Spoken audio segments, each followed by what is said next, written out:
nyaka giko. Kawachako ni piny owacho ochano gero wang' apaya kilomita 28 thuolo mar higni 10 kama oting'o yaro wang' apaya maromo kilomita 2,500 wang' apaya mibiro ke e Kenya mangima. Jatend piny Kenya William Ruto yango mae kinde mane ochiwo twak mare ne jopiny.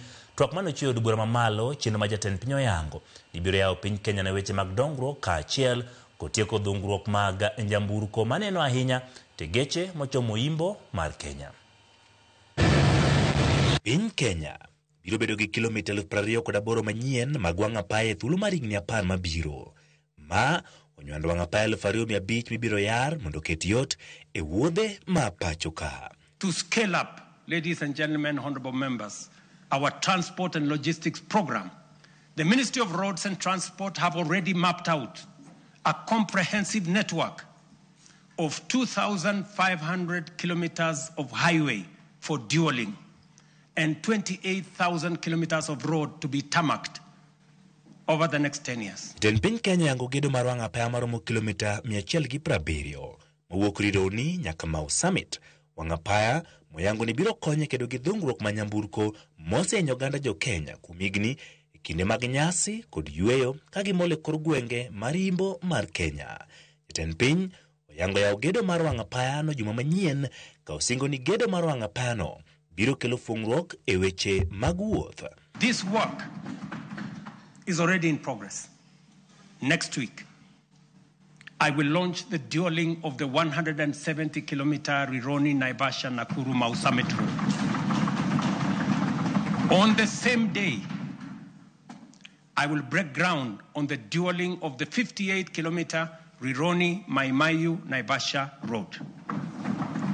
The gridlock that paralyzes these roads every day, especially on weekends and holidays, will soon, by God's grace, be a thing of the past.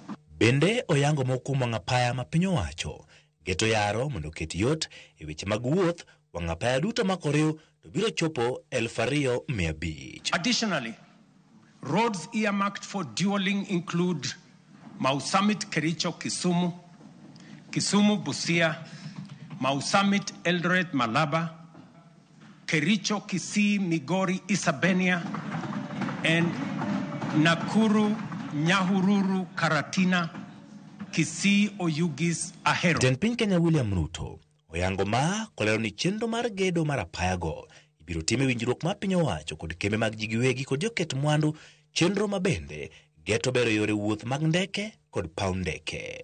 We will onboard private-public partnership in the modernization of Jomo Kenyatta International Airport, Mombasa and Lamu Airport, and sort out the challenges facing Kenya Airways by next year. Gedo makama okodeo mana wang' apayni kende bende jatend piny oyango kendo lando biro choro ndach gach okolo mar SGR wuok e boma ma Naivasha nyaka Kisumu, gedo mabiro chweyo nyaka tong' ma Malaba, gedo ma igeto ni biro chakore dwe mar achiel higa manyien. This infrastructure drive will also include extending the standard gauge railway from Naivasha to Kisumu and eventually to Malaba.